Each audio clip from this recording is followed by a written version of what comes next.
Negeri ini memanggilmu kawan.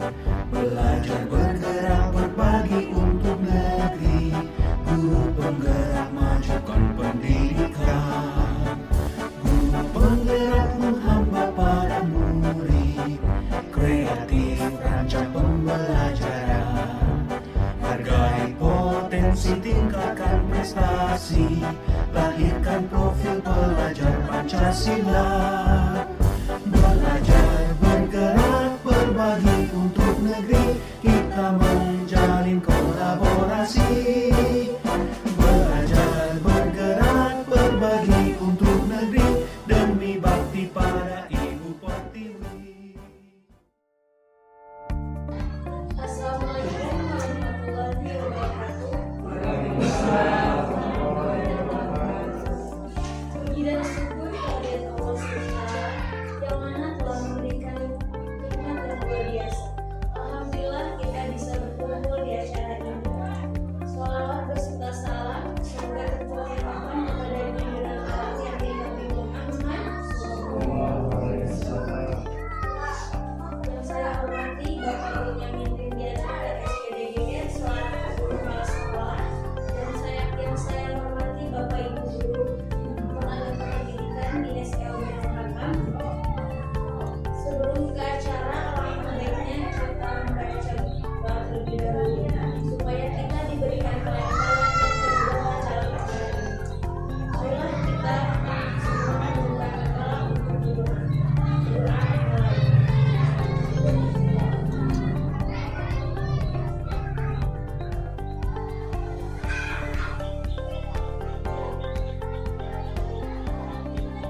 Berdoa selesai. Baik, untuk acara selanjutnya yaitu sambutan dari Bapak Kepala Sekolah.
Budaya positif yang ada di sekolah ini semakin baik dan semakin pasti baik dari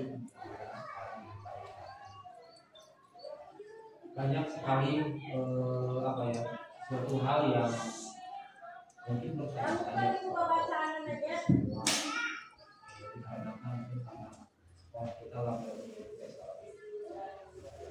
apakah mungkin budaya positif itu istilahnya bisa diterapkan di sekolah luar biasa ini?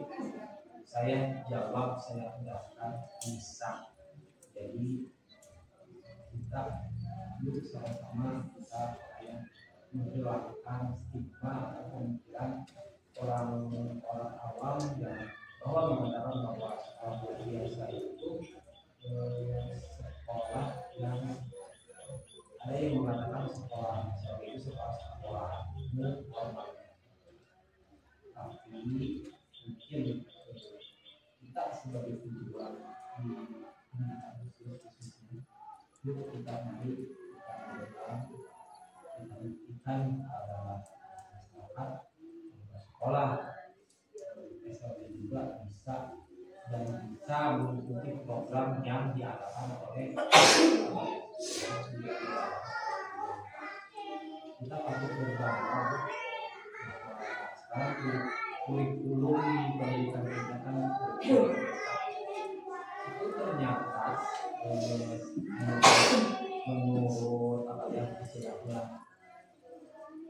suatu hal yang terjadi di Indonesia itu berlandaskan dari bapak pendidikan kita, yaitu yang dari yang melatar belakangi kurikulum mereka itu lahir, yaitu ketika bapak pihak yang itu berada di Belanda. Ketika saat itu ternyata beliau itu mempunyai anak berketurunan dengan segala kita tahu anak berketurunan itu seperti apa. Ketika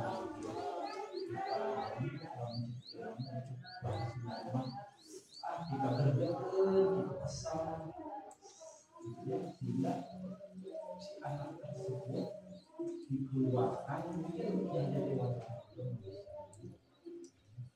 tapi ketika dikeluarkan sampai si dia itu mencicil pendidikan sehingga terlintaslah dalam bahwa pendidikan itu nggak harus diperlukan tapi harus sesuai dengan kodrat amal dan kodrat yang sudah kodratnya seperti ini berarti pendidikan yang bisa diikuti. Mungkin nanti lebih jelasnya akan dijelaskan.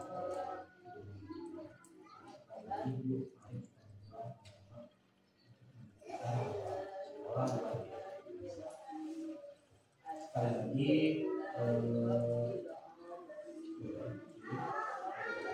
nanti misalnya apa yang nanti direncanakan apa yang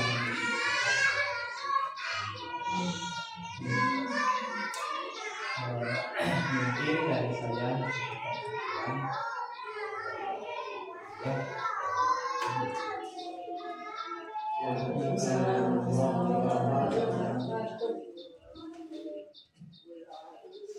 Terima kasih kepada Bapak Kepala Sekolah yang telah memberikan sambutannya. Untuk acara ini selanjutnya yaitu pemaparan materi yang akan dibawakan oleh Ibu Nina mengenai implementasi budaya positif di sekolah. Kepadanya kami persilakan. Assalamualaikum warahmatullahi wabarakatuh.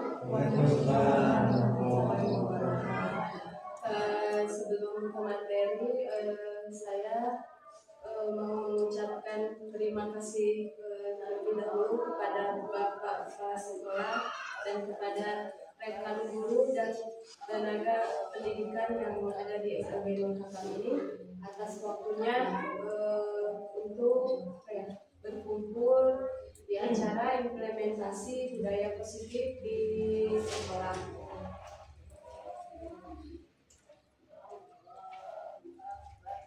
Baik, kita langsung aja ke materi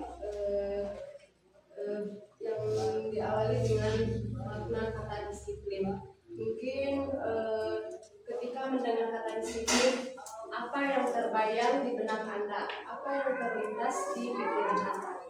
Kebanyakan orang orang akan menghubungkan kata disiplin dengan tata tertib, teratur, dan kepatuhan pada peraturan.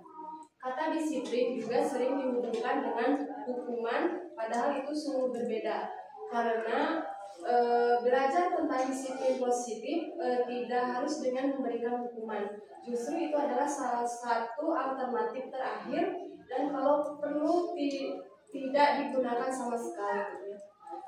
Dalam budaya kita, maka kata disiplin dimaknai menjadi suatu yang dilakukan seseorang pada orang lain untuk mendapatkan kepatuhan. Kita cenderung menghubungkan kata disiplin dengan ketidaknyamanan, ya. Menurut Bapak Pendidikan kita, Kinerja Dewan Utara menyatakan, di mana ada kemerdekaan, disitulah ada disiplin yang kuat. Sungguh pun disiplin itu bersifat disclaim, yaitu kita sendiri yang mewajibkan kita dengan sekeras-kerasnya. Tetapi itu sama saja, sebab jikalau kita tidak cakap melakukan sleep discipline, wajiblah penguasa lain mendisiplinkan diri kita dan peraturan. Demikianlah harus ada di dalam suasana yang merdeka. Itu menurut Bapak pendidikan kita. Pemaparan selanjutnya, jika kita ingin membuat kemajuan perlahan sedikit, ubahlah sikap atau perilaku Anda. Namun bila kita ingin memperbaiki cara utama kita, maka kita perlu mengubah kerangka acuan kita.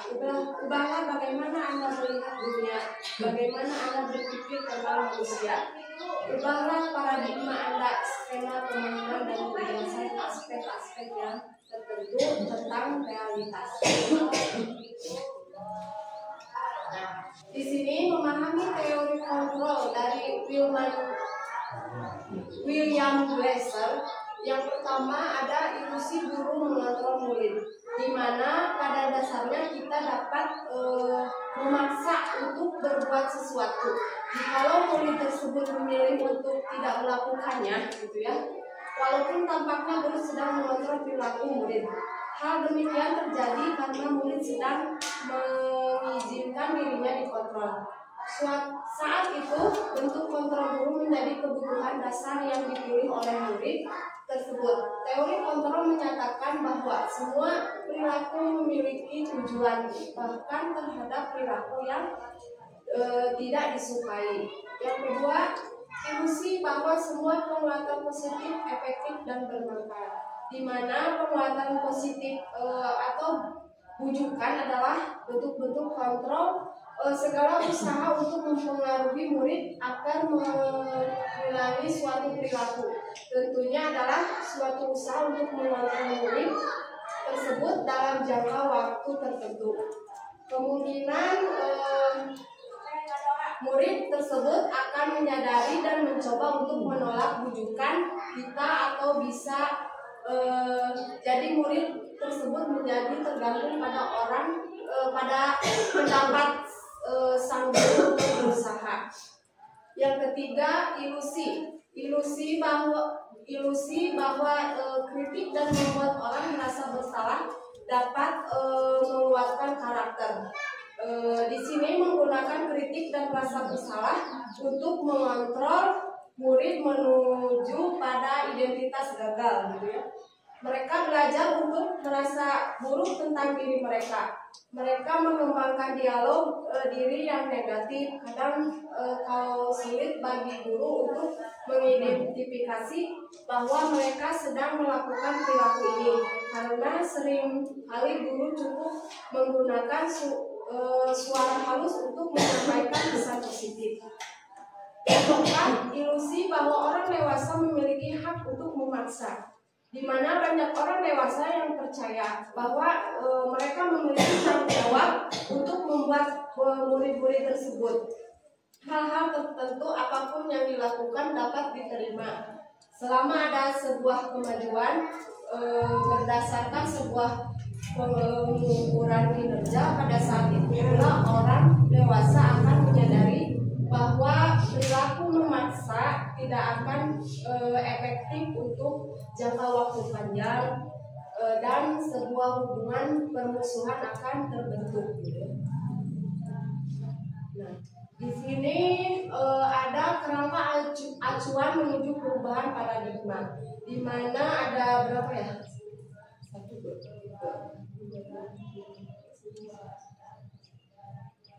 ada 16 ya. Saya akan sebutkan satu persatu. Yang pertama, realitas kebutuhan kita sama. Yang kedua, semua orang melihat yang sama. Terus yang ketiga, kita merubah orang lain agar pandangannya sama dengan kita. Perilaku buruk dianggap sebagai kesalahan. Terus yang kelima, orang lain dapat mengontrol saya, gitu. Yang keenam, saya bisa mengontrol orang lain. selanjutnya pemaksaan Anda pada saat rujukan gagal. Yang ketiga, model berpikir menang atau kalah, di mana teori kontrol ini digambarkan. Yang pertama, teori kontrol seperti pesawat terbang. Ini acuannya. Yang pertama, realitas kebutuhan kita berbeda. Setiap orang memiliki gambaran berbeda. Yang ketiga, kita berusaha memahami pandangan orang lain tentang dunia. Yang keempat, semua perilaku memiliki tujuan. Yang keenam, hanya ada yang bisa mengontrol diri Anda. Yang ketujuh, Anda tidak bisa mengontrol orang lain. Yang kedelapan, kolaborasi oleh konsensus menciptakan pilihan-pilihan baru. Yang terakhir, model berpikir menang dan menang. Next. Di sini ada nilai-nilai kebajikan, di mana mungkin kita sudah tidak asing lagi ya profil pelajar Pancasila. Ada berapa ya? Ada berapa Bu Dede? 6. Di antaranya beriman dan bertakwa kepada Tuhan Yang Maha Esa dan berakhlak mulia. Di sini walaupun kita mengajar misalkan anak berkebutuhan khusus ya, kita tetap mengharapkan bahwa kita mempunyai beriman dan bertakwa kepada Tuhan Yang Maha Esa. Kita mengharapkan bahwa Tuhan itu ada. Kita patut berakhlak mulia kepada orang lain, kepada orang tua ataupun kepada makhluk hidup yang lainnya. Yang kedua, mandiri, di mana mandiri ini bisa untuk kemandirian untuk anak-anak yang berkebutuhan khusus, bernalar kritis. Terus selanjutnya berkebinekaan global. Kita nggak usah jauh-jauh ya berkebinekaan global. Kita menerapkan kepada anak itu saling menghargai dengan keterbatasan atau kekurangannya ya Bu. Dimana misalkan contohnya anak yang tunanetra menghargai kepada anak yang anak yang tidak bisa mendengar.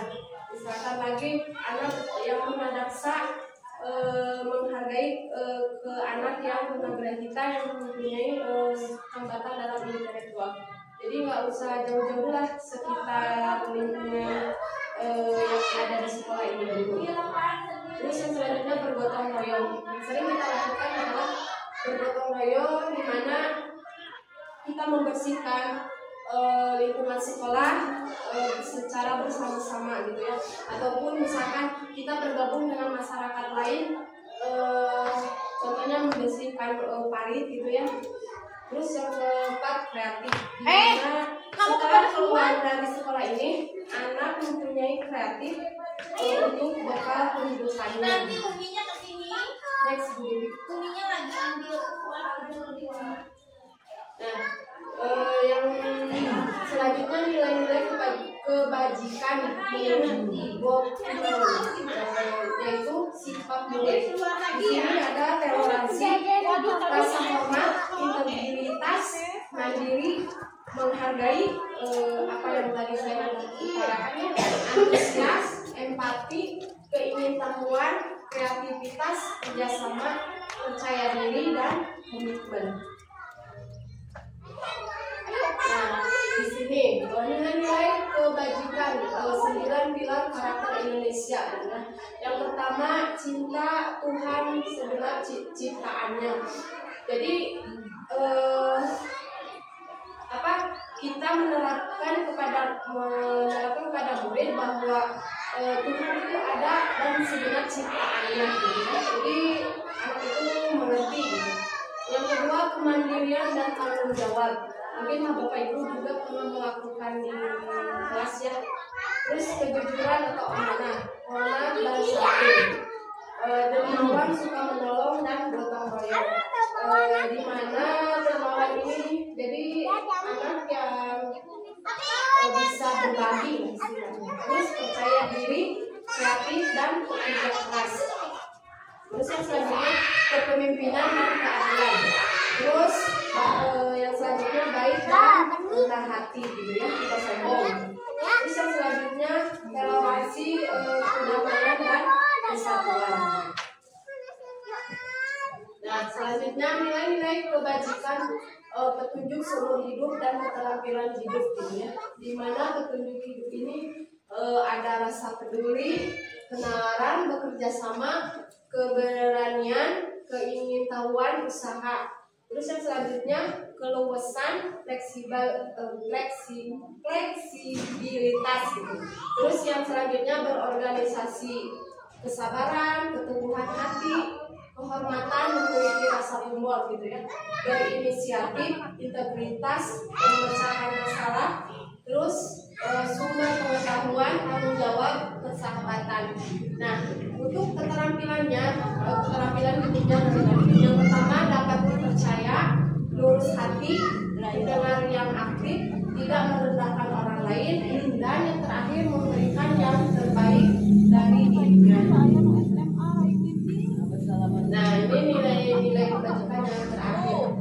Nilai-nilai kebajikan menurut itu bahasa Inggris itu ya. Ya, lupa.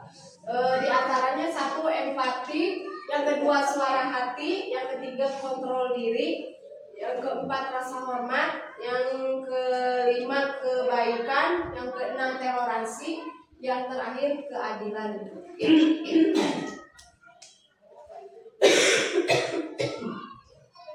Nah, ini ada nilai-nilai kebajikan. Peduli di sini peduli misalkan keterus-terangan, kebersihan, komitmen, belas kasih, percaya diri, bertujuan, tenggang rasa, dan gotong royong. Untuk rajin, keberanian, kesantunan, kreatif, semangat, kedermawan,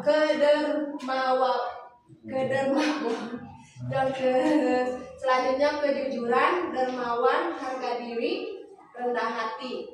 Untuk integritasnya diantaranya ada kebahagiaan, keadilan, baik hati, kesetiaan, berprinsip, bersahaja, keteraturan, kedamaian, keteguhan hati. Untuk yang rasa hormatnya, tanggung jawab, pengabdian, bijaksana, bersyukur, toleransi, percaya, lurus hati, ketegasan, dan pengertian. Nah, di sini ya standar pendidikan nasional. Ini harapan pendidikannya. Dalam rangka menciptakan lingkungan yang positif, maka setiap warga sekolah dan pemangku kepentingan perlu saling mendukung. Jujur, bisa, peduli, terus bertanggung jawab, dan merupakan pembelajar sepanjang hayat sesuai dengan standar kompetensi lulusan yang diharapkan oleh pihak sekolah. Sebelum ke acara selanjutnya ya, mungkin udah pada lelah sedikit gitu ya. Sebelum ke materi selanjutnya, kita ice breathing dulu ya. Dimohon semuanya berdiri ya. Kita melakukan senam otak atau berlatih konsentrasi kita. Maka semuanya dipersilakan untuk berdiri ya. Dan lihat ke monitor, ke layar.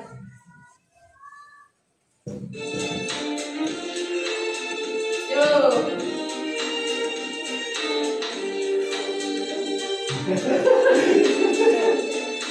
Konsentrasi Bapak Ibu. Ayo. Set. Ya, set. Jempol.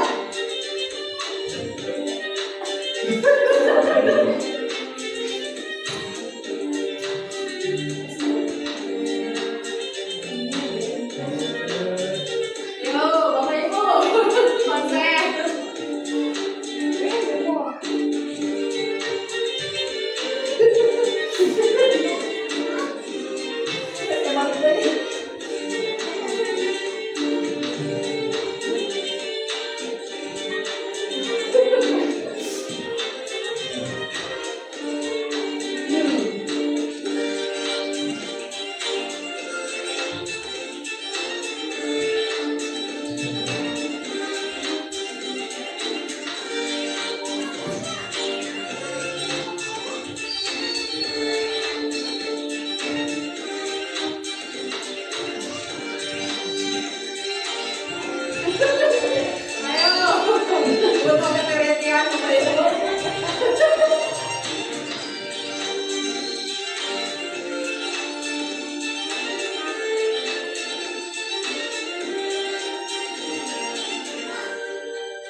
dasar manusia.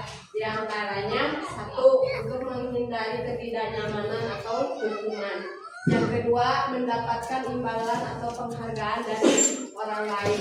Yang ketiga, untuk menjadi orang yang mereka inginkan dan menghargai diri sendiri dengan nilai-nilai yang dipercaya. Di sini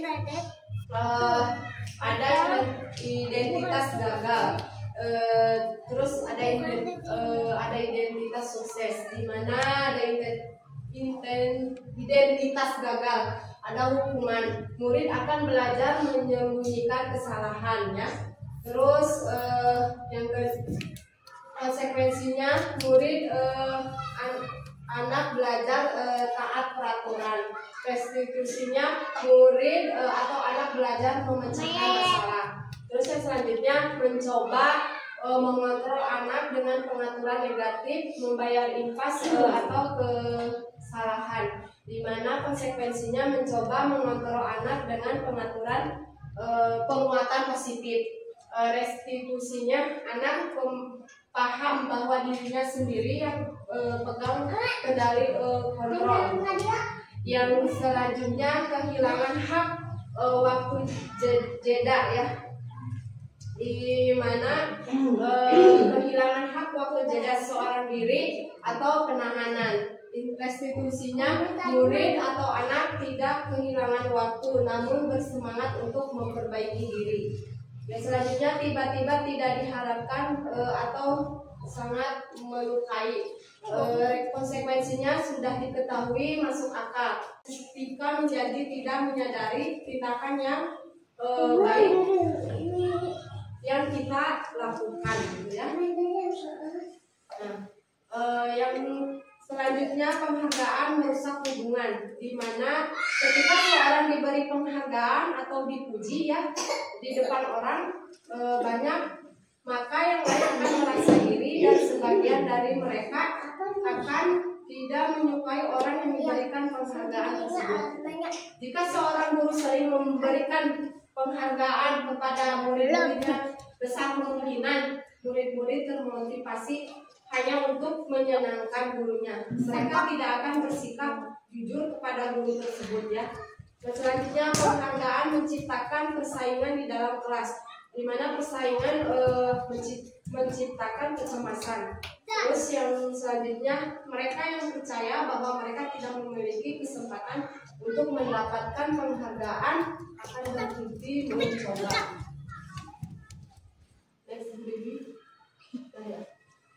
Yang selanjutnya penghargaan mematikan kreativitas, di mana murid-murid diminta berpikir mengenai hadiah penghargaan yang bisa mereka dapatkan.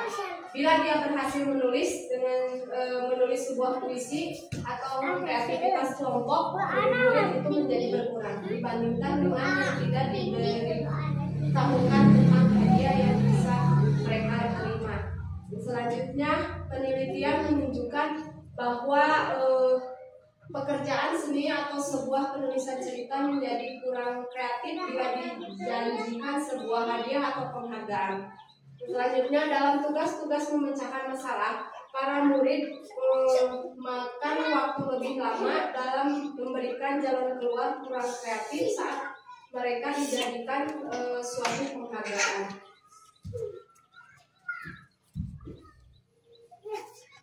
Di sini ada penghargaan menghukum, di mana penghargaan menghukum mereka yang tidak mendapatkan penghargaan.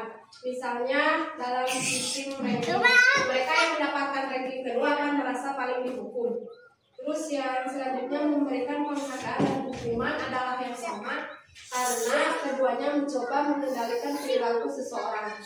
Yang selanjutnya, ketika orang pada dasarnya tidak suka dikendalikan dalam jangka waktu lama, penghargaan akan terlihat sebagai hukuman, gitu ya.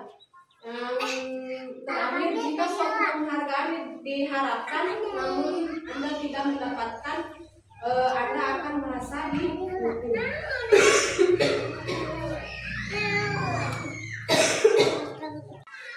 Dan selanjutnya motivasi dari dalam diri atau institusi, di mana saat seorang anak belajar untuk pertama kali dengan huruf-huruf dan kata-kata serta menyadari bahwa ia dapat membaca. Timbul pijar dari matanya dan sebuah senyuman di wajahnya gitu ya. Anak tersebut begitu gembira bahwa ia telah mempelajari dan menguasai suatu keterampilan baru. Kesadaran akan kemampuan bahwa dia sudah dapat membaca sesungguhnya sudah merupakan sebuah penghargaan. Terus selanjutnya, jika kita memberikan penghargaan kepada seorang anak pada saat dia sedang merasa bangga dengan pencapaiannya sendiri, maka kita akan mengambil kegembiraan yang saat itu sedang dirasakan secara alamiah. Di sini ada restitusi, sebuah pendekatan untuk menciptakan disiplin positif. Sebagai seorang guru ya, kita ketika murid Anda melakukan kesalahan atau tindakan mana yang akan Anda lakukan?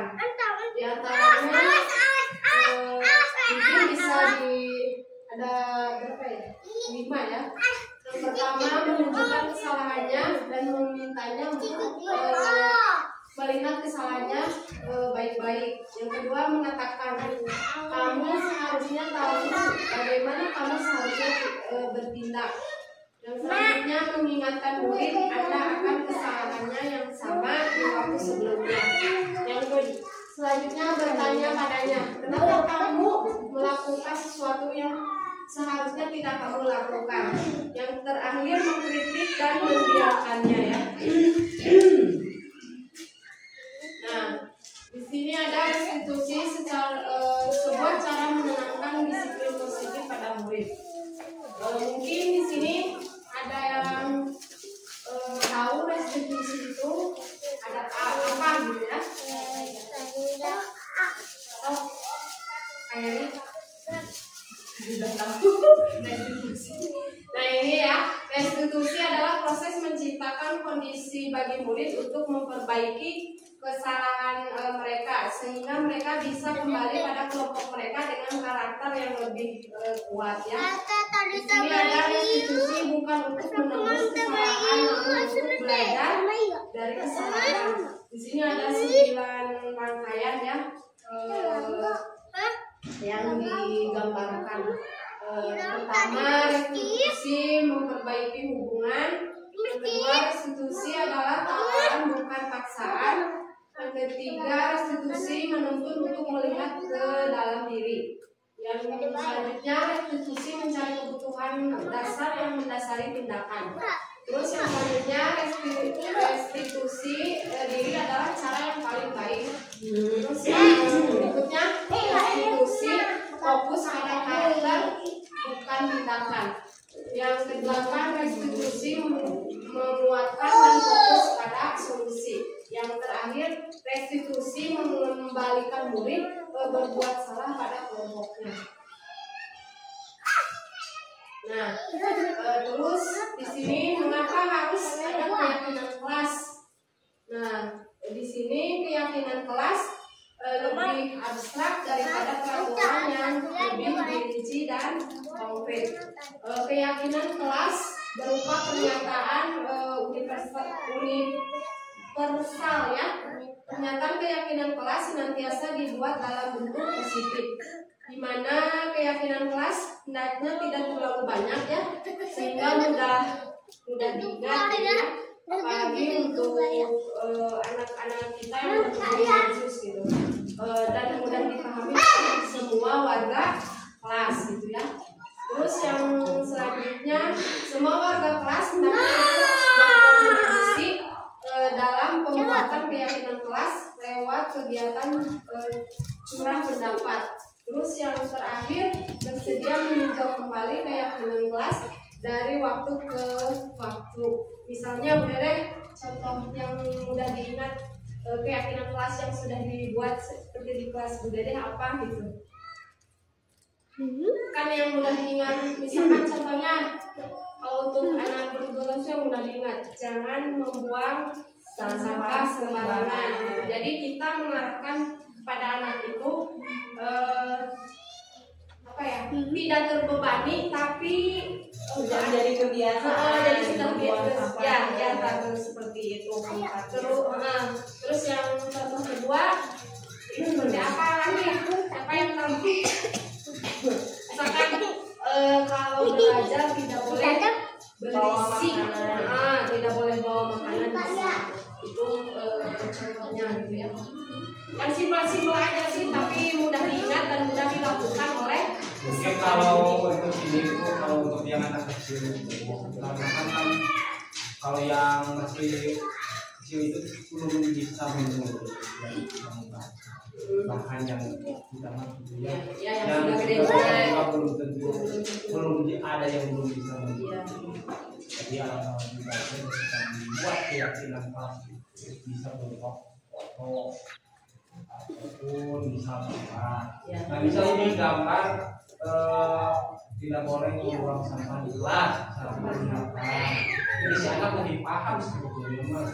Kalau misalnya tulisan kayak gini kan gitu ya, ini bisa sesuatu hal yang apa ya kurang akan lebih paham. Terima kasih atas masukannya. Mungkin Bapak kalau di sekolah ini gitu ya, ada yang bisa diinstruksikan misalkan itu untuk anak yang tunanetra gitu ya. Tapi lebih menarik lagi kalau misalkan untuk anak tunagrahita atau tunanetra yang lainnya bisa diterapkan pakai foto gitu ya, atau poster misalkan ditempel sendiri tidak boleh buang sampah di kelas, atau misalkan ada foto tidak boleh berisik kalau sedang belajar. Ya Bapak itu nanti insya Allah saya akan diterapkan lagi ya. Terima kasih atas masukannya. Insya Allah saya akan melaksanakannya. Mungkin ini contohnya ya apa yang tadi sudah dipaparkan saya dan ada tambahan dari kepala sekolah. Lanjut lagi ke materi selanjutnya. Ada juga di mana ini ada 5 dasar hubungan manusia. Di antaranya satu, kasih sayang dan rasa diterima. Yang kedua, bertahan hidup. Yang ketiga, kebebasan. Yang keempat, kesenangan. Yang kelima, penguasaan.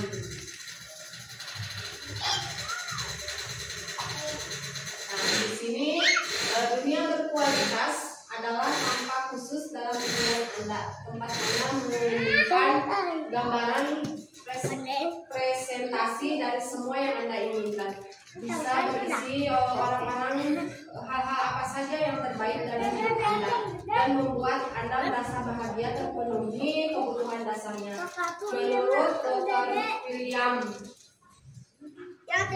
Glasser menyebutnya seperti semacam album foto, sehingga isinya tidak akan terlalu banyak, hanya akan terdiri dari beberapa hal saja yang signifikan dan benar-benar terbaik dalam hidup Anda, yang membuat hidup Anda menjadi lebih baik dan bermakna.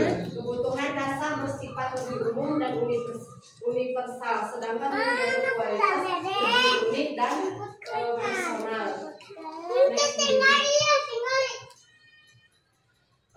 Dunia berkualitas, orang, tempat, benda dan nilai-nilai dan kepercayaan yang penting bagi Anda akan termasuk di sana ya.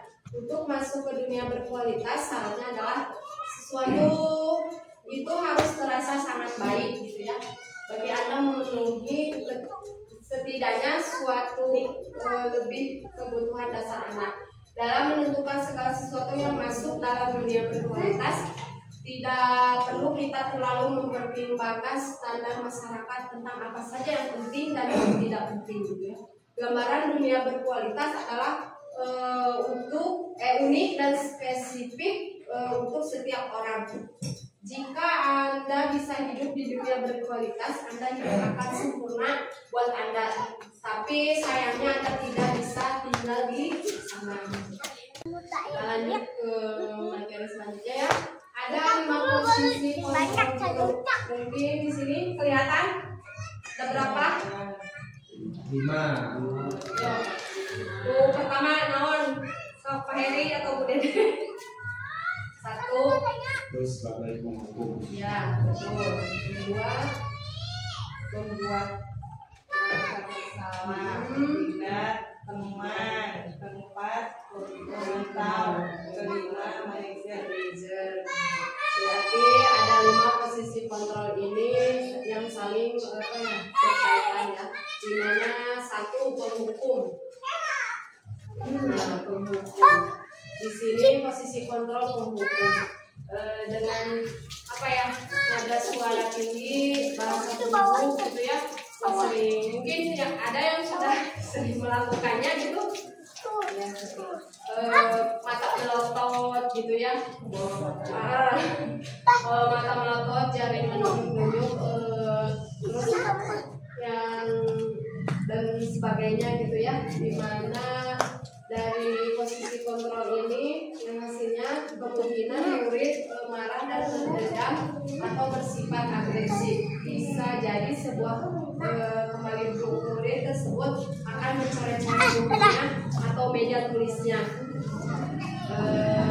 Sepulang sekolah murid, jadi lamun dia kan kurang dihukum gitunya, ada rasa dendam gitu ya.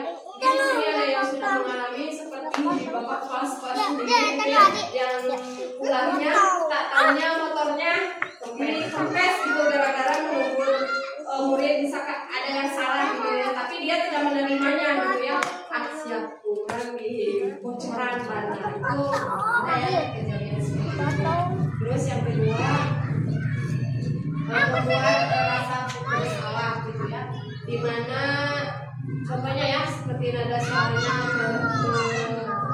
halus atau sedih, bahasa tubuhnya merapat pada anak atau lesu. Di sini posisi kontrol ini yang hasilnya murid akan merasa bersalah telah mengecewakan ibu atau bapak gurunya. Murid akan merasa menjadi orang yang gagal dan tidak sanggup mengabaikan orang lain. Kadang-kala sikap seperti ini lebih berbahaya dari sikap penghukum karena emosi akan tertanam rapat di dalam murid menahan perasaan, tidak seperti murid dengan guru atau penghukum, di mana murid bisa menumpahkan amarahnya walaupun dengan cara negatif. Murid tertekan seperti inilah yang tiba-tiba bisa meletus amarahnya dan bisa menyakitkan dirinya sendiri ataupun orang lain gitu ya. Yang ketiga, teman gitu. Di sini gitu ya, teman, nada suaranya lama, akrab, bercanda, bahasa tubuhnya merapat pada murid, matanya tersenyum gitu ya, seperti itulah contohnya. Nah di sini hasilnya murid akan merasa senang dan akrab dengan guru. Ini termasuk dampak yang positif ya. Hanya saja di sini negatifnya murid menjadi tergantung pada guru tersebut ya. Bila ada masalah, dia merasa bisa mengandalkan guru tersebut untuk membantunya. Akibat lain dari posisi teman gitu, akan berbuat sesuatu bila menyuruh adalah guru tersebut dan dalam bentuk berlaku yang sama dengan guru ataupun orang lain. Nah di sini posisi guru itu sebagai pemantau ya. Ini mungkin contohnya ya, contoh misalkan ada yang terlambat datang sekolah seperti inilah gitu ya. Nah di sini hasilnya murid memahami konsekuensi yang harus dijalankan karena telah melanggar salah satu peraturan sekolah. Guru tidak menunjukkan suatu emosi yang berlebihan, menjadi marah atau membuat merasa bersalah gitu ya. Yo Bu Dewi selanjutnya. Nah di sini posisi guru sebagai manajer. Mungkin ini contohnya ya, Bapak Ibu bisa menyimak kan? Kelihatan kan? Posisi kontrol yang kelima gitu ya, fokus pada murid bukan untuk membahagiakan guru atau orang tua. Murid sudah mengetahui adanya masalah dan sesuatu perlu terjadi. Bila guru mengambil posisi pemantau, guru akan melihat apa konsekuensinya, apa peraturannya. Namun pada posisi manajer gitu ya, Guru akan mengembalikan tanggung jawab pada murid untuk mencari jalan keluar permasalahannya tertentu dengan bimbingan guru. Nah, langsung ke sini ya. Ini ke materi selanjutnya. Di sini ada segitiga restitusi, di mana ada 3. Yang pertama, menstabilkan identitas. Yang kedua, validasi tindakan yang salah. Yang ketiga, menanyakan keyakinan. Dari posisi yang ketiga tadi, yang sisi satu menstabilkan identitas, di mana bagian dasar dari segitiga restitusi ini bertujuan untuk mengubah identitas anak dari orang yang gagal karena melakukan kesalahan menjadi orang yang sukses. Di mana anak yang melanggar peraturan karena sedang mencari perhatian adalah anak yang sedang mengalami kegagalan. Dia mencoba untuk memenuhi kebutuhan dasarnya, namun dapat berkurang. Kalau kita tidak mengkritik, dia akan tetap membuatnya dalam posisi gagal. Kalau kita ingin menjadi kreatif, maka kita harus meyakinkan si anak dengan mengatakan kalimat. Ini contoh-contohnya ya. Berbuat salah itu tidak apa-apa. Yang kedua, tidak ada manusiawi yang sempurna. Yang ketiga, saya juga pernah melakukan kesalahan seperti itu. Yang keempat, kita bisa menyelesaikan ini. Bapak Ibu tidak tertarik mencari siapa yang salah ataupun yang benar. Bapak di sini mencari solusi dari permasalahan ini. Nah, kamu berhak merasa begitu. Apa kamu sedang menjadikan teman yang baik buat dirimu sendiri? Mungkin ini bisa dijadikan contoh bila ada anak yang pernah melakukan kesalahannya gitu. Yang kedua, sisi yang kedua adalah validasi tindakan yang salah, di mana setiap tindakan kita lakukan dengan suatu tujuan, yaitu memenuhi kebutuhan dasar. Kalau kita memahami kebutuhan dasar, apa yang mendasari sebuah tindakan gitu, kita akan bisa menemukan cara-cara paling efektif untuk memenuhi kebutuhan dasar tersebut. Kita mungkin tidak suka ya sikap seorang anak yang terus-menerus merengek, tapi bila kita dapat diperhatikan, maka telah memenuhi kebutuhan anak tersebut. Kalimat di bawah ini mungkin terdengar asing buat guru, namun bila dikatakan dengan nada tanpa menghakimi atau memvalidasi kebutuhan mereka.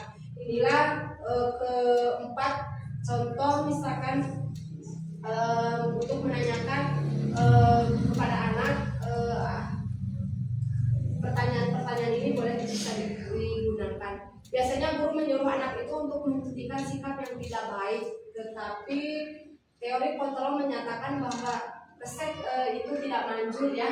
Mungkin tindakan guru dengan memvalidasi sikap yang tidak baik seperti bertentangan dengan aturan yang ada. Namun sebetulnya tujuan untuk menunjukkan bahwa guru memahami alasan dibalik tindakan murid tersebut. Nah, yang sisi ketiga yaitu menanyakan keyakinan kelas. Mungkin apa yang tadi sudah diutarakan di materi sebelumnya ya. Teori kontrol menyatakan bahwa kita pada dasarnya termotivasi secara internal. Ketika identitas sukses telah tercapai, langkah ke-1 yaitu tingkah laku yang setelah divalidasi. Langkah kedua, maka anak akan siap untuk dihubungkan dengan nilai-nilai yang dipercaya dan berpindah menjadi orang yang diinginkan. Pertanyaan-pertanyaan di bawah menghubungkan keyakinan dengan keyakinan kelas atau keluarga. Mungkin ini bisa contohnya ya, ada 4 gitu. Yang selanjutnya penting untuk menanyakan ke anak kehidupan seperti apa nantinya yang mereka inginkan gitu. Apakah kamu ingin menjadi orang yang sukses dan bertanggung jawab atau bisa dipercaya gitu. Kebanyakan anak akan mengatakan iya, tetapi mereka tidak tahu bagaimana caranya menjadi orang seperti itu. Di sini posisi guru dapat membantu dengan bertanya, seperti apa jika mereka menjadi orang seperti itu. Ketika anak sudah mendapatkan gambaran yang jelas tentang orang seperti apa mereka inginkan, guru dapat membantu anak-anak tetap fokus pada gambaran tersebut.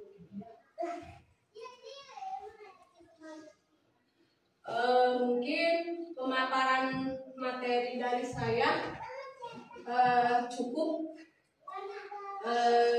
Bila ada yang mau bertanya atau menambahkan, saya persilahkan. Mangga Bu Dede. Assalamualaikum warahmatullahi wabarakatuh. Terima kasih atas waktunya Bu Neng. Ya. Bu Neng, saya mau menyangga dari awal sampai akhir sangatlah bagus dan gamblang dimengerti. Aku mohon pisan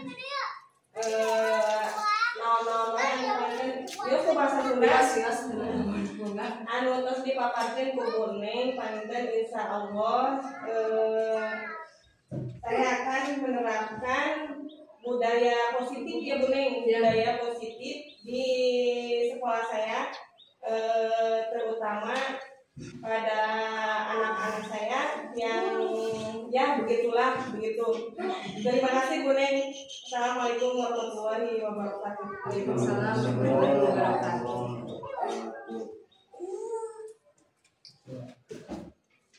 Mungkin ada yang mau ditambahkan lagi? Enggak, Bapak? Tadi kan ada yang namanya posisi sebagai Lima posisi. Pertama mungkin itu yang kedua teman atau yang kelima itu mungkin sekarang kan balik lagi ya kita sebagai guru yang berada di SLB, karena bertanya kepada anda sekalian, kontrol apa yang Bapak Ibu lakukan terhadap anak-anak yang di sekolah ini yang lebih tepat dan lebih apa ya, lebih efektif gitu daripada keempat. Misal kalau yang bisa menjadi salah satu gitu ya, pasti ada yang lebih baik. Terima kasih kepada Bapak Kepala Sekolah yang sudah memberikan pertanyaan. Untuk itu ya saya mau menyangga dulu dari Bu Dede. Ya betul Bu Dede ya, terima kasih atas sanggahannya. Mudah-mudahan apa yang saya utarakan menjadi bahan ilmu untuk diterapkan di sekolah kita ataupun di kelas kita ya. Terima kasih atas sanggahannya kepada Bu Dede. Untuk selanjutnya saya akan menjawab pertanyaan dari Bapak Kepala Sekolah, dari Bapak Benyamin yang saya sudah lakukan, atau misalkan di sini saya lebih nyaman pada yang nomor 3 Bapak, karena untuk anak berkebutuhan khusus itu apa ya, bisa dijadikan teman gitu ya. Jadi lebih dekat gitu ya, posisi guru itu sebagai teman, dimana posisi teman itu lebih gimana ya, lebih efektif gitu ya Pak.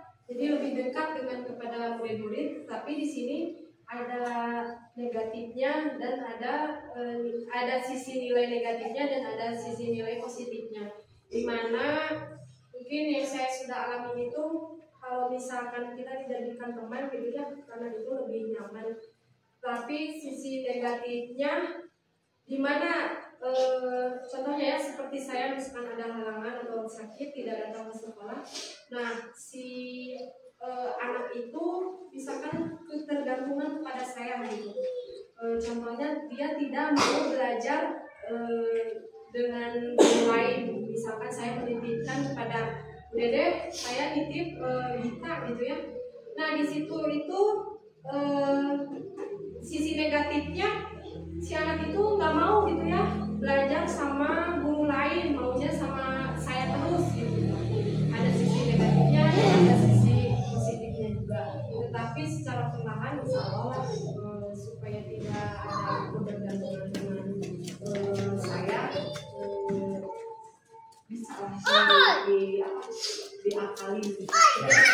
masukan dari Bapak? Masukannya tadi kan ada negatifnya, berarti sebagai guru jadi harus sering-sering ngajar bareng kolaborasi atau bahasa kerennya itu apa yang duet bareng. Jadi si anak itu merasa oh kalau si guru ini juga enak, nyaman. Jadi ketika bisa tidak ada dia tidak mau ataupun ya bahasanya kan begini ada emang yang dibagi gitu ya juga tapi itu solusinya kita harus belajar bareng ataupun dia bareng sehingga si anak juga mungkin memang agak susah mungkin karena anak itu tapi mungkin lah anak berkebutuhan khusus juga manusia ya bukan apa ya kita bukan mengibaratkan dengan ini ya hewan juga dilatih bisa ini apa kita sebagai apa istilahnya anak itu manusia jadi jangan putus asa udahlah kalau dia itu sangat enak kalau latih kan oh si anak juga bisa mengerti walaupun tidak apa-apa mudah-mudahan si anak itu bisa mengerti karena repot sih kalau istilahnya kalau tidak dapat artinya kan tidak semua guru itu sehat terus. Terima kasih kepada Bapak Kepala Sekolah atas masukannya. Ya betul sekali ya. Kita kuncinya yang pertama di guru SAD itu satu kesabaran, yang kedua untuk melatih supaya anak tidak bergantung pada salah satu guru itu harus dilatih secara perlahan. Insya Allah kedepannya anak itu tidak bergantung kepada salah satu guru. Ya. Mungkin pemaparan dari saya ya yang cukup lama, mudah-mudahan apa yang saya paparkan mudah-mudahan mendapat ilmunya dapat dimanfaatkan oleh Bapak Ibu untuk semuanya gitu ya, dan bisa diterapkan di lingkungan sekolah ataupun di lingkungan kelas. Mungkin pemaparan dari saya dicukupkan sekian ya. Saya mengaturkan terima kasih banyak kepada Bapak Kepala Sekolah, kepada Bapak Guru dan kepada Bapak teknik di sekolah SMK ini atas waktunya. Dan dari saya, wassalamualaikum warahmatullahi wabarakatuh.